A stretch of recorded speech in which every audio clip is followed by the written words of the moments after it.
Aunty ఇవాళ tiffin ఏంటి? వేడి వేడి ఇడ్లీలు, కొబ్బరి చట్నీ, అబ్బో కారపొడి, నెయ్యి, కారపొడి, సాంబారు. సాంబారా? ఎన్నైనా తిని బాబు. థ్యాంక్ యూ ఆంటీ, మా మంచి ఆంటీ. ఆంటీ అంటే నాకు ఎంత ఇష్టమో. అది సాంబార్ చూడు నా అదేమిటో ఇడ్లీ తింటున్నావా? అవును అంకుల్. నీ అడ్రస్ టెలిఫోన్ నెంబర్ ఇచ్చావా? దానికి దీనికి సంబంధం ఏంటి అంకుల్? ఉందయ్యా. అయ్యో పాపం, ఎక్కడ పుట్టావో ఎక్కడ పెరిగావో దానికంత ఏడుపు ఎందుకు అంకుల్? ఉందయ్యా. నువ్వు పేపర్ చదువుతావా? డైలీ తెలుగు పేపర్ చదువుతాను. మరి అదే అయ్యో, నిన్న ఇంగ్లీష్ పేపర్ లో సైన్స్ కాలంలో ఇడ్లీల గురించి రాశారు. ఏ రాశారు? ఇడ్లీల మీద ఇంగ్లాండ్ లో పరిశోధనలు జరుగుతున్నాయిట. ఏమని? ఇడ్లీలు తింటే ఇడ్లేమియా జపాటా కసాటా అనే రోగం వస్తుందట. రోగమా? ఇప్పుడు ఇడ్లీలో మినుము ఉంటుంది కదా. మినువులు కదా పెసలు ఉంటాయా? అదేనయ్యా, మినుములో ఇనుము ఉంటుంది కదా. ఇనుము ఐరన్ ఉంటుంది కదా. కదా, నువ్వు ఇడ్లీలు తినగానే ఆ ఐరన్ ఇనుము రక్తంలో చేరుతుంది. అది చేరిన తర్వాత ఊరుకుంటుందా? తుప్పు పడుతుంది. ఆ తర్వాత ఆ తుప్పు నరాలకి పడుతుంది. ఆ తర్వాత నరాలు చచ్చిపడిపోయి పక్షపాతం వస్తుంది. ఆ తర్వాత 6 ఏళ్ల పాటు మంచంలో తీసుకొని ఆఖరిగా వన్ ఫైన్ మార్నింగ్ అని ఇలా అయిపో చచ్చిపోతాం. అబ్బాయి ఇదిగో పోన్లే, పాపం ఆకలి మీద ఉంటున్నావు, తిను. అవును మరి నిజమే. మరి మా ఆవిడ ఇవాళ ఇడ్లీలు తప్ప వేరే టిఫిన్ చేయదే. అయితే పని చేస్తా. ఏమిటది? సాంబార్. సాంబారా? ఏ సాంబార్లో పాయిజన్ ఉందా? కాదు, సాంబారు మీద సౌదీ అరేబియాలో పరిశోధనలు జరిగాయి. ఏం జరిగాయి? సాంబారు తాగితే కడేమియా బూడేమియా అనే రోగం వస్తుంది. అది ఎలా ఉంటుందంటే, దేవుడు వద్దు బాబోయ్, వద్దు బాబోయ్. ఏంటండి మీరు తింటే మీకు రోగాలు రోషాలు రావా? ఎందుకు రాదు? వస్తుంది. నాకు జీవితం మీద విరక్తి పుట్టింది, తొందరగా పోదామని ఇది తింటున్నా. అలాగే నేను హోటల్కి వెళ్ళి ఏ గడ్డో తింటాను. ఓకే బేరర్ సార్, హోటల్లో ఎన్ని రకాల టిఫిన్లు ఉన్నాయో అన్ని తీసుకురాపు. అలాగే సార్. నువ్వేంటి అలా ఉన్నావు? ఏం లేదురా, మొన్న మా తమ్ముడు వాళ్ళు ఊరేలేను. మా తమ్ముడు తెలుసుగా, అదే వెంకట్రావు. వెంకట్రావు నాది వెళ్ళిపోవడం ఏంట్రా? కదా మరి. సరే, వాడిని అడిగి ఒక 10,000 రూపాయలు తీసుకొచ్చి ఆ శంకరం గాడి బాకీ తీర్చేద్దాం అని వెళ్ళానురా. వెళ్ళావా? అడిగావా? అడిగాను. ఒరే, ఒక 10,000 ఉంటే సర్దు, వచ్చే నెల చీటీ పాడి ఇస్తాను అని. ఏమంటాడు? నా దగ్గర డబ్బులున్నాయి, కానీ నా పెళ్ళాంతో కూడా ఒక మాట అడిగి ఇస్తాను అన్నాడ్రా. ఇప్పుడు నీ పెళ్ళాన్ని అడిగి ఇవ్వటం నువ్వు? అది కాదురా, నీ పెళ్ళాన్ని అడిగి ఇవ్వటం ఏమిటి? నీకు చదువు చెప్పించినప్పుడు నీ పెళ్ళాన్ని అడిగి చెప్పించారా? నీ కాలేజీ ఫీజులు నీ పెళ్ళాన్ని అడిగి కట్టారా? నీకు బట్టలు కావాలంటే నీ పెళ్ళాన్ని అడిగి కొన్నారా? చెప్పలేరా? నీకు సైకిల్ కావాలంటే నీ పెళ్ళాన్ని అడిగి కొన్నారా? నీ ఉద్యోగానికి అప్లికేషన్స్ కి, పోస్టల్ ఆర్డర్స్ కి నీ పెళ్ళాన్ని అడిగి ఖర్చు పెట్టారా? ఎరా, అలా అన్నాడు తప్పు అవునా కదా? తప్పారా? తప్పని నెమ్మదిగా అంటారా? అంటే గట్టిగా అంటే ఎవరైనా వింటారేమోనని. విన్నీరా, విన్ని. ఈ లోకవర్త విన్ని. నాన్న పోయిన తర్వాత ఎంత గారాబగా పెంచాను. నీ ఉద్యోగానికి లంచం కావాలంటే అప్పటికప్పుడు పడుతూ లేస్తూ కట్టారే. ఏ ఆ మాత్రం విశ్వాసం ఉండక్కర్లేదు నీకు? కడుపులు అన్నం తింటున్నావా, గడ్డి తింటున్నావా? నువ్వు మనిషివి కదూ. జీవు నెప్పురు సిగ్గు శరం ఉండక్కర్లేదు. అవన్నీ మర్చిపోయి ఈ రోజు డబ్బులు అడిగితే మా ఆవిడని అడిగి ఇస్తాను అంటే ఇదే నాన్నదమ్ముల అనుమతి అంటే ఈ రోజు డబ్బులు అడిగాను కదా నీకంత చులకనేనాను. సర్లేరా, కానీ బాగుపడు, నువ్వే బాగుపడరా. ఈ రోజుతో నీకు నాకు రుణం తీరిపోయింది అనుకుంటారు. పోరా. మీ తమ్ముడా అండి? తమ్ముడే, పేరుకు మాత్రం తమ్ముడు. డబ్బు విషయంలో అన్నేంటి తమ్ముడేంటి? ఎవరి డబ్బులు వాడే, ఎవరి జీవితాలు వాడే. అంటే డబ్బంటే అంత ప్రేమ? కష్టపడి చదివించిన అన్నయ్యని కాదని పెళ్ళానికి అంత విలువిస్తావా? తండ్రి లాంటి అన్నయ్యకి ద్రోహం చేస్తావా? నువ్వు ఒక మనిషివేనా? ఇలాంటి నమ్మక ద్రోహుల్ని వదలకూడదు. చూస్తా.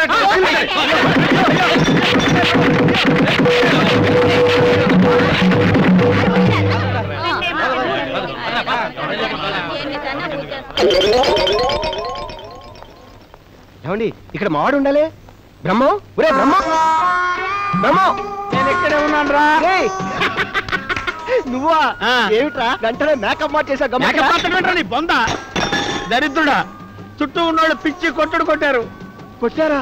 నాకు అస్సలు తెలియలేదురా. నీకెలా తెలుస్తుందిరా? నీ ఎమోషనల్ లో పిచ్చి వాగుడు అవుతావు కదా. అంత ఎమోషనల్ గా మాట్లాడమని ఎవరు చెప్పాడు రా? సారీరా. ఒరేయ్, మంచి ఆకలి మీద టిఫిన్ చెయ్యి. టిఫినా? ఇంకేం టిఫిన్ తింటాను రా? వాళ్ళు కొట్టిన దెబ్బలతోనే కడుపు నిండిపోయింది. హాస్పిటల్కి వెళ్దాం పదా. అయ్యా. Hello hello.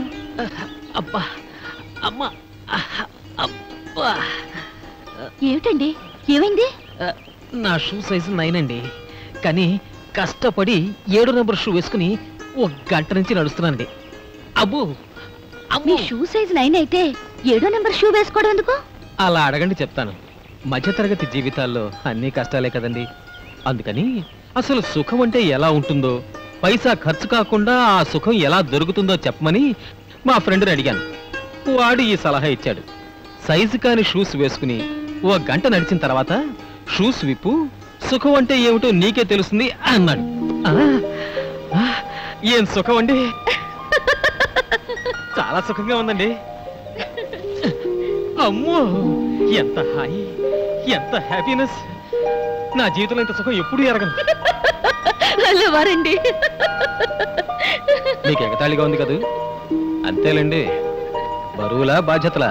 మీలాంటి పొజిషన్లో నేనే ఉంటే మీకన్నా ఎక్కువే నవ్వేవాణ్ణి. నేను ఇక్కడ ఎందుకు కూర్చున్నానో తెలుసా? తెలీదు.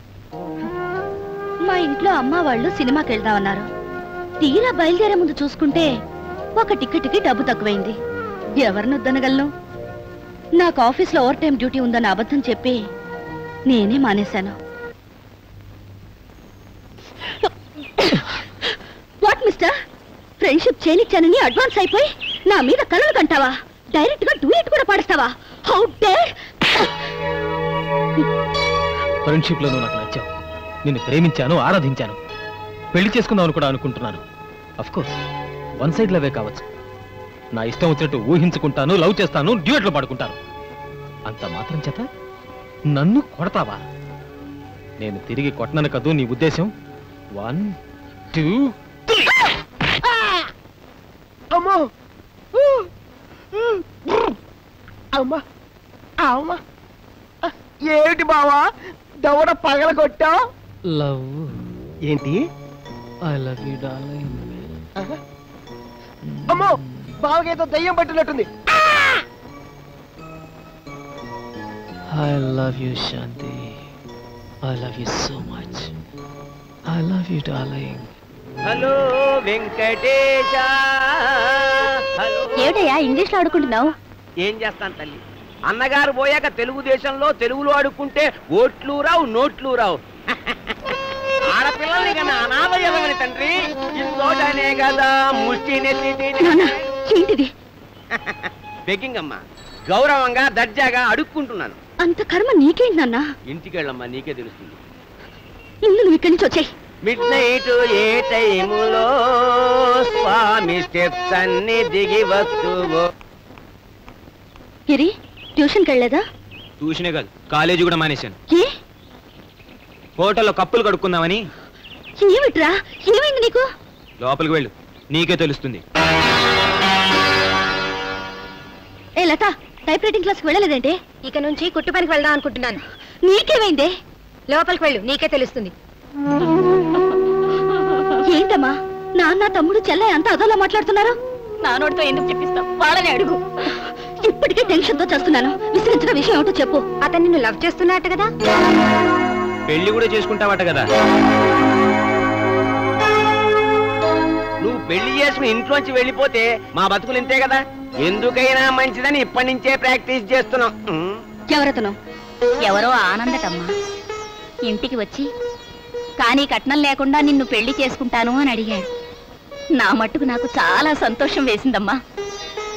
వీళ్ళు కూడా సంతోషించాల్సింది పోయి నీ జీతం డబ్బులు లేకపోతే ఎలా బ్రతుకుతావా అని బాధపడుతున్నారమ్మా. నేను ఇప్పుడే వస్తాను. శాంతి,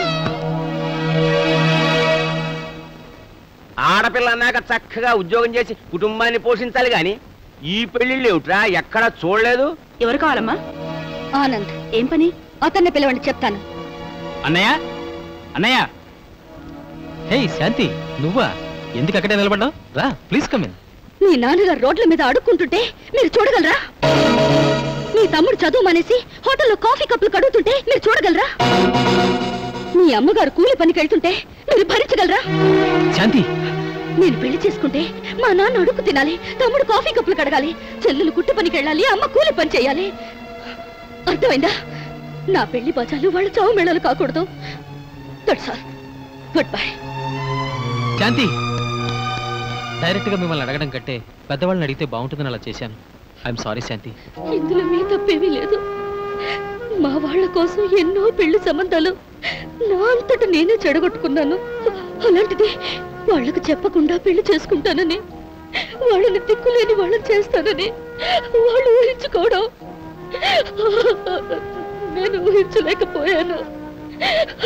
ఉక్రోషం వచ్చింది. నేనేం చేస్తున్నాను, నేనేం మాట్లాడుతున్నాను నాకే తెలియని స్థితిలో. It's all right.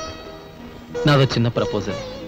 మీకెన్ని ప్రాబ్లమ్స్ ఉన్నాయో నాకు అన్ని ప్రాబ్లమ్స్ ఉన్నాయి, బాధ్యతలు కూడా ఉన్నాయి మీలాగే. ఆ సమస్యలన్నీ తీరాక పెళ్లి చేసుకుందాం అనుకుంటే అప్పుడు వయసు పెద్ద సమస్య అవుతుంది. ఆ తర్వాత ఎవరి దారిన వాళ్ళు వెళ్ళి తోడు లేకుండా ఒంటరిగా మిగిలిపోతాం. అలా అని పెళ్లి చేసుకుని మన సంగతి మనం చూసుకుందాం అంటలేదు. మీ జీతంలో 3 వంతులు మీ ఇంట్లో ఇవ్వండి, నా జీతంలో 3 వంతులు మా ఇంట్లో ఇస్తాను. అలా ఇచ్చేస్తే మిగిలిన మన జీతాలతో మన జీవితాల్ని గడపడం పెద్ద కష్టం కాదనుకుంటాను. మీరు కూడా ఆలోచించి చెప్పండి.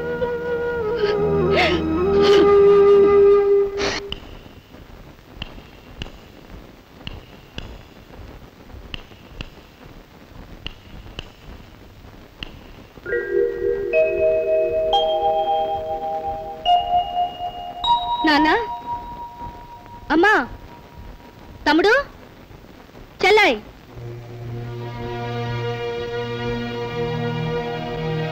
అమ్మా, ఈ ఇంట్లో 5గురు ఉన్నాం. ఈ ఇంటికి అద్దె, తిండి, బట్టలు, ఆసుపత్రి ఖర్చులు అన్నిటికీ అందరికీ నా జీతం సమానంగా ఖర్చు పెడుతున్నాను. అవునా? అవేం మాటలే, కాదని ఇప్పుడు ఎవరన్నారు? సపోజ్ నా జీతంలో నాకయ్యే ఖర్చు మాత్రం తీసుకుని మిగతా డబ్బు మీకిస్తే అభ్యంతరం ఏమీ లేదుగా? అభ్యంతరం ఏమీ లేదు కానీ అసలు విషయం ఏమిటో చెప్పు. నేను పెళ్లి చేసుకుందాం అనుకుంటున్నాను.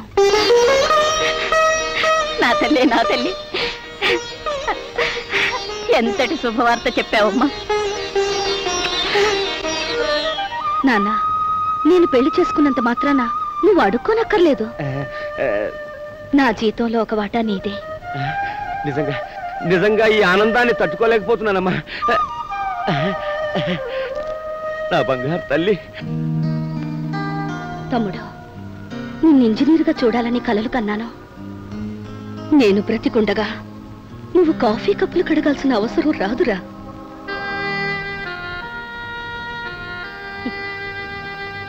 పిచ్చిదానా, ఎందుకు ఏడుస్తున్నావు? నేను చావడం లేదే, పెళ్లి చేసుకుంటున్నాను. అక్క,